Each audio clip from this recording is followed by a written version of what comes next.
So in response to Pandu and Romel, they both asked me about astral projection, my astral travel, or what do I know about it. I first got interested in astral travel. Actually, I was about 18, and this was around the time I did the massage and energy channeling with Harini, who is now Humanji. I told you guys about her in my video about my spiritual beginnings. She helped me understand about this nature of astral projection. I was curious about it. I had read a little bit about it, and she said that it was something that would be very easy for me to do. So I read a book. It was an ebook by Robert Peterson. I think it was entitled something like Your Outer Body Travels, but you can find it very easily on Google. So I read this. I think I was about 18, 19 at the time. I read this book, and before I tried anything myself, I just wanted to read the whole book. So I read the entire book first. And so then I took it upon myself one day to do some of the exercises Robert Peterson said to do in the book.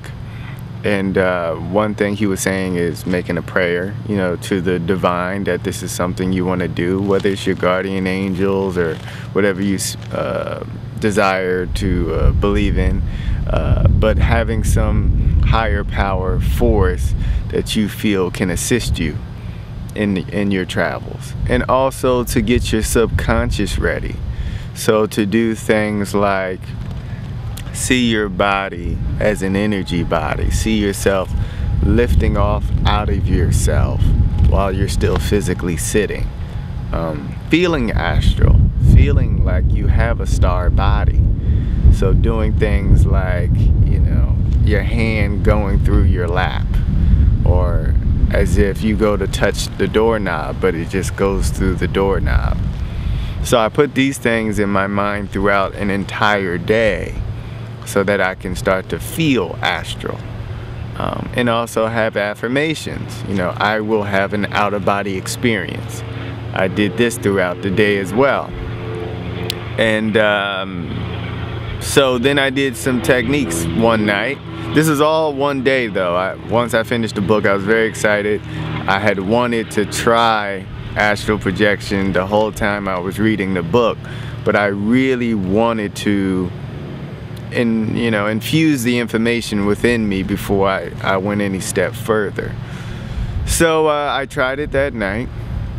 I had all my intentions set, and there was a technique of seeing beams of white light coming out of the third eye. So I'm seeing these beams of white light coming out of my third eye, and I also have the intention of leaving my body.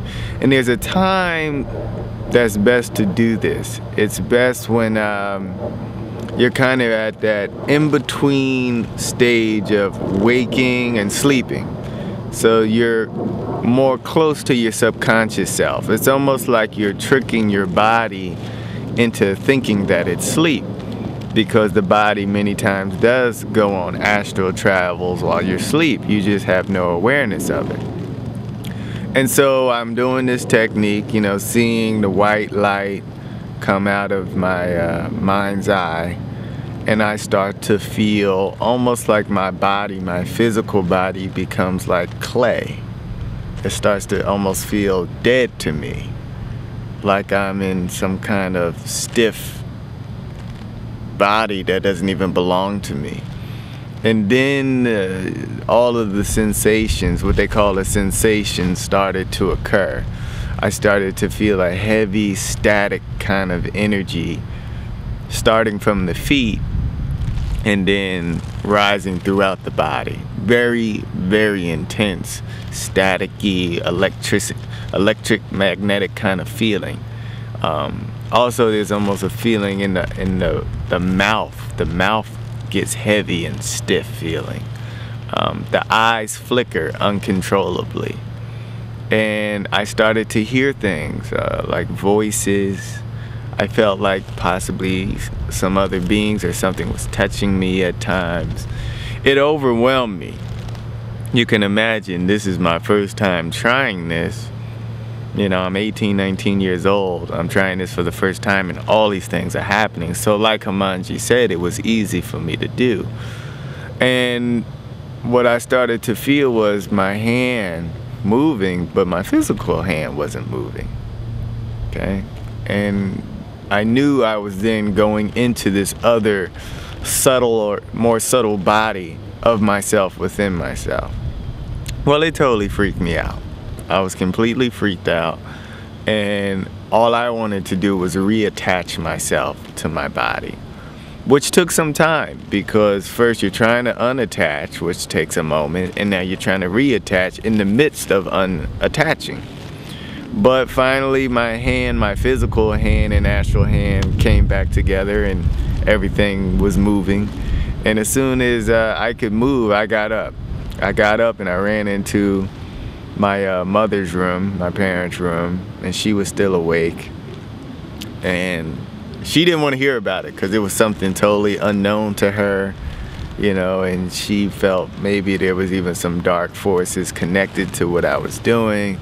And so I was kind of left to feel or go through this in a sense alone, because, you know, it is an unknown thing for a lot of people. They don't understand these more subtle natures of ourselves that are very much a part of who we are, but we haven't been given any training, you know, in our lifetime to know how to access it, how to ground it.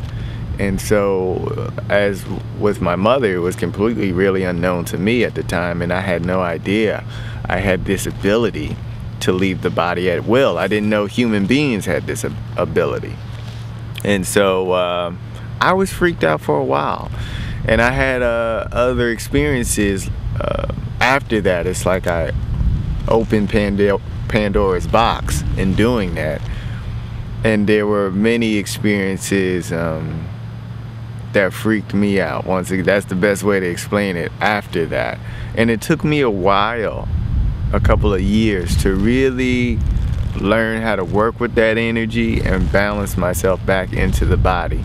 Now, that's not to say people shouldn't astral project. Everyone has their own experience of what their soul needs in its evolution. My experience did indeed help me evolve. But what I come to realize in the now time is I need to be grounded here and now. Astral projection may be something I do more readily or more at ease as I age, you know, maybe in my 40s or 50s, but I just know it's not for me right now, at least consciously. So I would, before, you know, you get into doing astral projection or some of these high level psychic abilities, you know, that you can train yourself into becoming an expert at, I would ask yourself deeply within your heart, is this something that's going to serve you? Does this serve my now moment? Does this serve my soul's evolution? Because if it's just more of a fascination, it may not be the best thing for you, you know, or at least be willing to just sample and experiment a little bit rather than go full force into something. So I would just ask where the desire truly lies. Is it a true desire or more of a fleeting curiosity? Because it will take you deep into all kind of worlds. I mean, it's endless with astral projection, you know, where you can go. Yes, you can meet many beings from the other side, gods and goddesses, visit planets, go to Jupiter, access the consciousness there, and in many different universes and solar systems, you know, aside from our own. So you will be in a whole new playground, and I just think that you have to have the proper mindset to go into that space.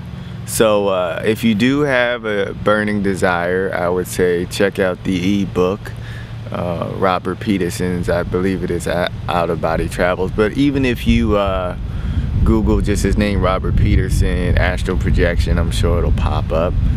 And safe travels. Peace.